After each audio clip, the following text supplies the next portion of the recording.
नमस्कार, दिन भर की बड़ी खबरों में आपका स्वागत है। मैं हूं आपके साथ आंचल। आज इस बुलेटिन में बात होगी राहुल के गुजरात पहुंचने से बीजेपी सरकार की बढ़ती परेशानी की, नीतीश कुमार के बयान पर मचे बवाल की, जानेंगे फडणवीस ने किस शिंदे समर्थक पर की कार्रवाई, बीजेपी सांसद के कदम से क्यों मचा बवाल, देखेंगे पेगासस पर घिरी मोदी सरकार को, और बुलेटिन के आखिर में देखेंगे जाने माने कार्टूनिस्ट इरफान की किस खबर पर पड़ी तिरछी नजर। लेकिन दिन भर की तमाम बड़ी खबरों से पहले एक नजर आज की सुर्खियों पर। कर्नाटक सरकार का फैसला, कर्नाटक यूनिवर्सिटी का नाम बदलकर हुआ डॉक्टर मनमोहन सिंह यूनिवर्सिटी। पिछले साल हुआ था पीएम मनमोहन सिंह का निधन। सुप्रीम कोर्ट का धारावी प्रोजेक्ट पर रोक से इनकार, कमर्शियल प्लेस के तौर पर किया जा रहा है धारावी का पुनर्निर्माण। महाराष्ट्र चुनाव के वक्त उठा था मुद्दा। लोकसभा एमपी इंजीनियर रशीद को झटका, 10 मार्च तक टला अंतरिम जमानत पर आदेश। संसद के बजट सत्र के दूसरे चरण में शामिल होने के लिए मांगी थी जमानत। शेयर बाजार में मिला जुला रहा कारोबार, 7.53 अंकों की गिरावट के साथ 74,332 पर बंद हुआ सेंसेक्स, तो वहीं 7.80 अंकों की बढ़ोतरी के साथ 22,552 पर बंद हुआ निफ्टी। ये तो थी सुर्खियां। अब बात आज की सबसे बड़ी खबर की। राहुल गांधी 2 दिन के गुजरात दौरे पर हैं। पार्टी के नेताओं के साथ लगातार बैठक कर रहे हैं। राज्य में कांग्रेस को मजबूत बनाने की रणनीति तैयार कर रही हैं। राहुल के गुजरात दौरे से बीजेपी में चिंता दिखाई दे रही है और चिंता में बीजेपी हाईकमान भी है। इसलिए जैसे ही राहुल गांधी गुजरात पहुंचे, पीएम मोदी भी गुजरात पहुंच गए। तो क्यों राहुल के गुजरात दौरे से डरी हुई है बीजेपी, देखिए इस रिपोर्ट में। गुजरात में विधानसभा चुनाव होने में अभी 2 साल से ज्यादा का समय है, लेकिन कांग्रेस अभी से गुजरात पर फोकस कर रही है और अब कांग्रेस की तैयारी ने बीजेपी की टेंशन बढ़ा दी है। खुद पीएम मोदी परेशान नजर आ रहे हैं। पीएम मोदी एक हफ्ते में दूसरी बार अपने गृह राज्य गुजरात के दौरे पर पहुंच रहे हैं, जहां वो अलग अलग कार्यक्रमों में शिरकत करेंगे। वहीं कांग्रेस नेता राहुल गांधी का भी गुजरात दौरा शुरू हो गया है, यानी पीएम मोदी और राहुल गांधी एक समय में गुजरात में होंगे। पीएम मोदी के दौरे की बात करें तो वो अपने 2 दिवसीय दौरे पर रवाना हो चुके हैं। दादर नगर हवेली और दमन दीव के बाद पीएम मोदी गुजरात पहुंचेंगे। वहीं दूसरी तरफ राहुल गांधी ने अपनी भारत जोड़ो यात्रा व न्याय यात्रा के बाद जनसंपर्क का अपना अभियान चालू रखा है। ऐसे में राहुल गांधी गुजरात दौरे पर अहमदाबाद में रहकर लगातार 2 दिनों तक संगठन के अलग अलग स्तर के नेताओं से मुलाकात करेंगे। अब एक ही समय पर पीएम मोदी और नेता विपक्ष राहुल गांधी के गुजरात में होने की खबर ने सियासत को गरमा दिया है। जानकारों का दावा है कि राहुल गांधी की गुजरात में बढ़ी सक्रियता ने बीजेपी की टेंशन को बढ़ा दिया है, क्योंकि बीजेपी ये बात समझ चुकी है कि अब राहुल गांधी की लोकप्रियता का ग्राफ तेजी से बढ़ रहा है। ऐसे में अभी से गुजरात में कांग्रेस अगर जमीनी स्तर पर उतरकर मेहनत करेगी तो ये बीजेपी के लिए बड़ी चुनौती बन सकती है। यही वजह है कि पीएम मोदी खुद सक्रिय हो गए हैं और उन्होंने गुजरात में अपने दौरों की संख्या बढ़ा दी है, क्योंकि देश की सत्ता में बने रहने के लिए बीजेपी का गुजरात में मजबूत रहना बहुत जरूरी है। 2024 के लोकसभा चुनाव के बाद संसद में बतौर नेता प्रतिपक्ष राहुल गांधी ने कहा था कि न सिर्फ इंडिया गठबंधन सत्ता में आएगा, बल्कि आने वाले समय में कांग्रेस गुजरात भी जीत कर दिखाएगी। और उसके बाद से कांग्रेस काम पर लग गई और कांग्रेस का फोकस अब बीजेपी की नींद उड़ा रहा है। राहुल गुजरात पहुंचे तो पीएम मोदी भी गुजरात पहुंच गए। साफ है बीजेपी को राहुल से डर लग रहा है। तो डरे हुए इस समय बिहार के सीएम नीतीश कुमार भी दिखाई दे रही हैं, क्योंकि जिस तरह से वो बयान दे रही हैं उससे उनका डर ही सामने आ रहा है। बिहार में इसी साल विधानसभा चुनाव होने हैं। विपक्ष नीतीश पर हमले कर रहा है तो नीतीश कुमार बौखलाए दिखाई दे रही हैं। विधान परिषद में उन्होंने पूर्व सीएम राबड़ी देवी पर ही तीखी टिप्पणी कर दी। तो क्या है पूरा मामला, देखिए इस रिपोर्ट में। बिहार में इस साल विधानसभा चुनाव होने हैं और विपक्ष नीतीश कुमार के स्वास्थ्य पर सवाल खड़े कर रहा है। जनसुराज पार्टी के चीफ प्रशांत किशोर तो नीतीश के मानसिक स्वास्थ्य पर ही सवाल कर चुके हैं, क्योंकि नीतीश कुमार कभी किसी के पैर छूने दौड़ पड़ते हैं तो कभी ऐसी बातें कह जाते हैं कि उनकी पार्टी के नेता ही शर्मसार हो जाते हैं। और अब विधान परिषद में उन्होंने राबड़ी देवी पर विवादित टिप्पणी कर दी। बिहार विधान परिषद में मुख्यमंत्री नीतीश कुमार और आरजेडी की महिला विधान पार्षदों के बीच तीखी बहस हुई। ये बहस महिला हिंसा और शिक्षा के मुद्दे पर शुरू हुई, जिसके बाद नीतीश भड़क उठे।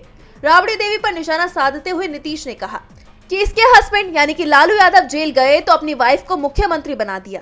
नीतीश कुमार के बयान पर सदन में आरजेडी ने तीखा विरोध किया। आरजेडी के एमएलसी सुनील कुमार ने नीतीश के बयान पर आपत्ति जताई। उन्होंने सभापति से इसे सदन की कार्रवाई से बाहर निकालने की मांग करते हुए प्रदर्शन भी किया। हालांकि उनकी मांग खारिज कर दी गई। नीतीश के बयान पर आरजेडी में नाराजगी दिखाई दे रही है। इस बीच आरजेडी के लिए एक राहत की खबर भी आई है। महागठबंधन की बैठक में बिहार विधानसभा चुनाव तेजस्वी यादव के नेतृत्व में लड़े जाने पर सहमति बन गई है। नीतीश की टिप्पणी पर बवाल मचा हुआ है। नीतीश के बयान बीजेपी के लिए भी भारी पड़ते दिखाई दे रही हैं। बिहार में बीजेपी अपनी सहयोगी जेडीयू के चलते दबाव में है, तो महाराष्ट्र में बीजेपी अपने सहयोगी पर दबाव बना रही है। एकनाथ शिंदे को कमजोर करने की कोशिश लगातार की जा रही है और अब सीएम देवेंद्र फडणवीस ने एक बार फिर एकनाथ शिंदे को बड़ा झटका दिया है। देखिए रिपोर्ट। महाराष्ट्र के सीएम देवेंद्र फडणवीस अपनी सहयोगी पार्टी शिवसेना को लगातार झटके दे रहे हैं। एकनाथ शिंदे को कमजोर करने की कोशिश बीजेपी की तरफ से हो रही है और अब फडणवीस की तरफ से शिंदे को एक और बड़ा झटका दिया गया है। फडणवीस ने शिंदे के करीबी अजय अशर को मित्रा संस्था के उपाध्यक्ष पद से हटा दिया है। बता दें कि महाराष्ट्र सरकार ने नीति आयोग की तर्ज पर मित्रा यानी कि महाराष्ट्र इंस्टीट्यूट फॉर ट्रांसफॉर्मेशन बनाया है। शिंदे सरकार के गठन के बाद साल 2022 में एकनाथ शिंदे ने अपने करीबी अजय अशर को मित्रा का उपाध्यक्ष बनाया था। अजय अशर एक बड़े बिल्डर हैं और अशर ग्रुप के चेयरमैन हैं। अब फडणवीस ने मित्रा से अजय अशर को हटाकर 2 नए नेताओं को उपाध्यक्ष पद पर नियुक्त किया है।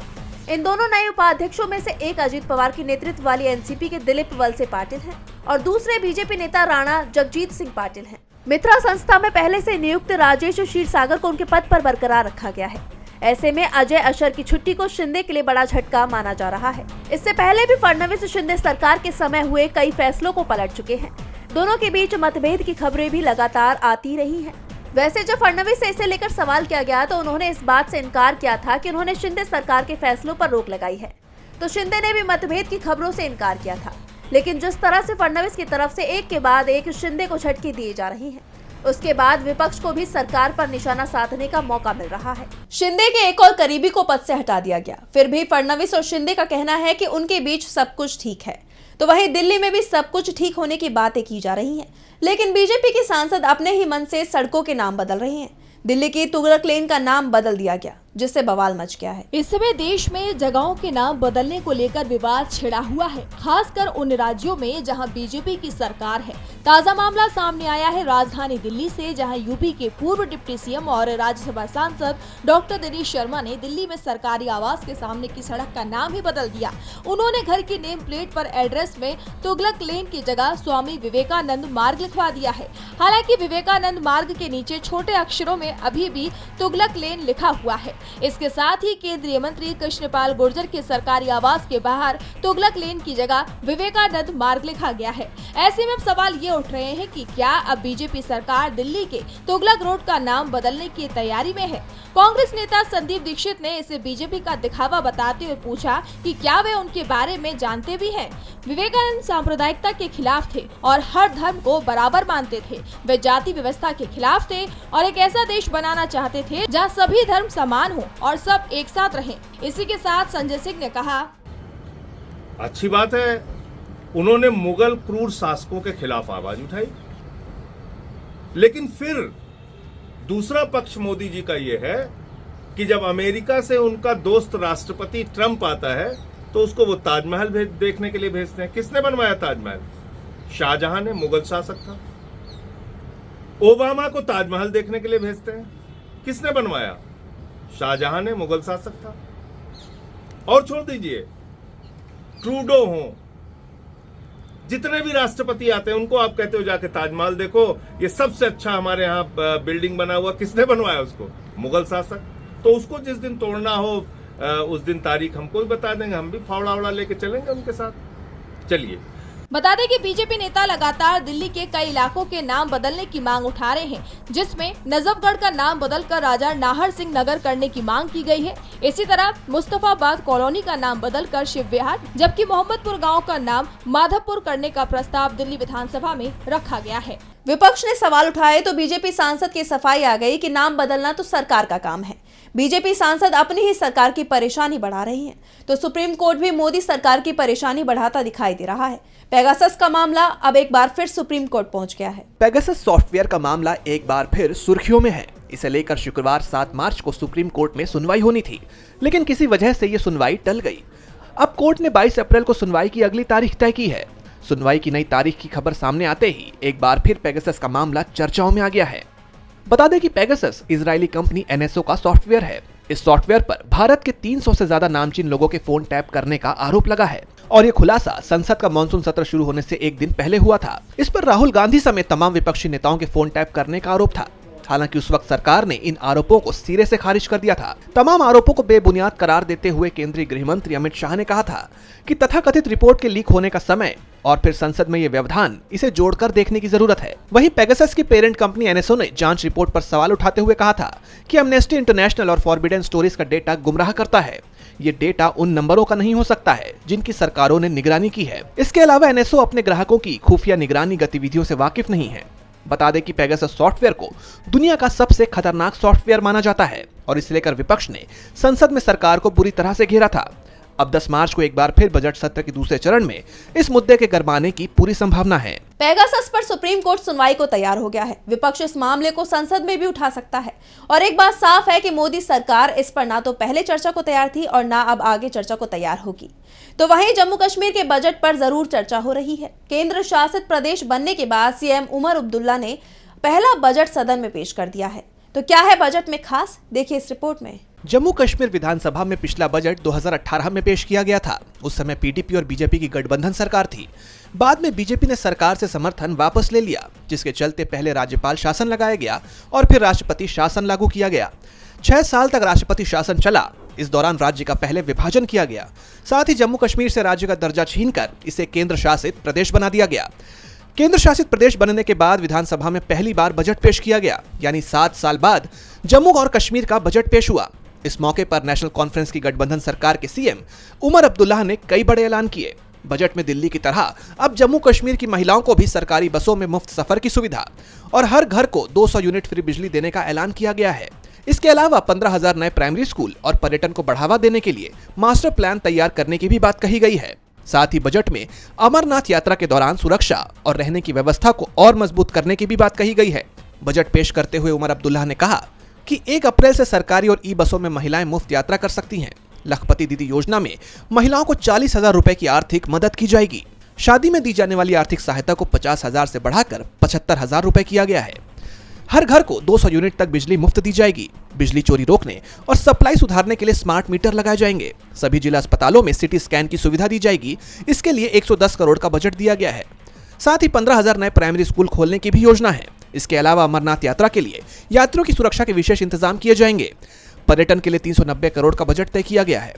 जम्मू कश्मीर में अवैध खनन पर उमर अब्दुल्ला ने कहा कि इसे रोकने के लिए सख्त कदम उठाए जाएंगे। उमर अब्दुल्ला ने चुनावी घोषणाओं को पूरा करने की शुरुआत कर दी है, लेकिन एक सवाल जम्मू कश्मीर के लोग मोदी सरकार से पूछ रहे हैं कि इस केंद्र शासित प्रदेश को राज्य का दर्जा कब मिलेगा।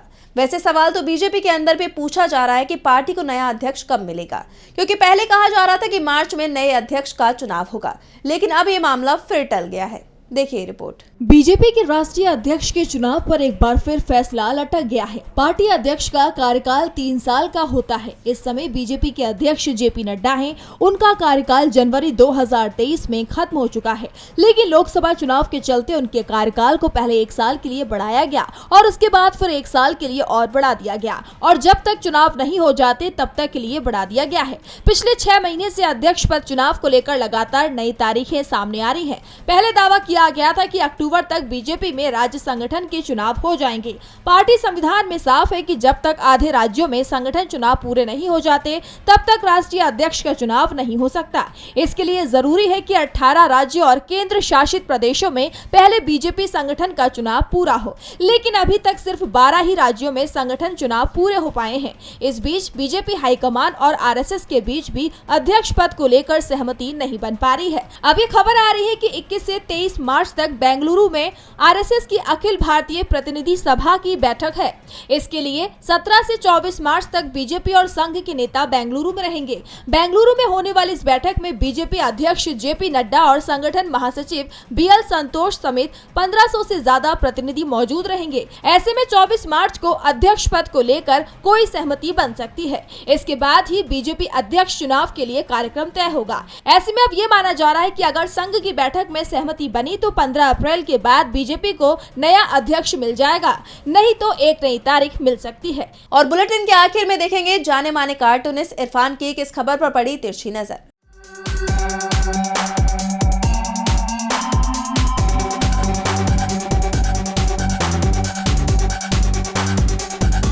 बिहार के मुख्यमंत्री नीतीश कुमार ने राबड़ी देवी को भला बुरा कहा है। उन्होंने आज विधानसभा में कहा कि राबड़ी देवी ने तो महिलाओं के लिए कुछ भी नहीं किया। साथ में उन्होंने आरजेडी की 3 विधायकों को भी भला बुरा कहा और कहा कि इनके राज में तो महिलाओं के लिए कुछ भी नहीं हुआ है। शायद वो उनको भला बुरा कहते हुए ये साथ में ये भी भूल गए कि कल मुंगेर में एक महिला के साथ में बलात्कार हुआ, उसके बाद में उसके पैरों में 10-12 कीलें तक ठोक दी गईं और मुंगेर जैसा कि हम जानते हैं बिहार में ही है।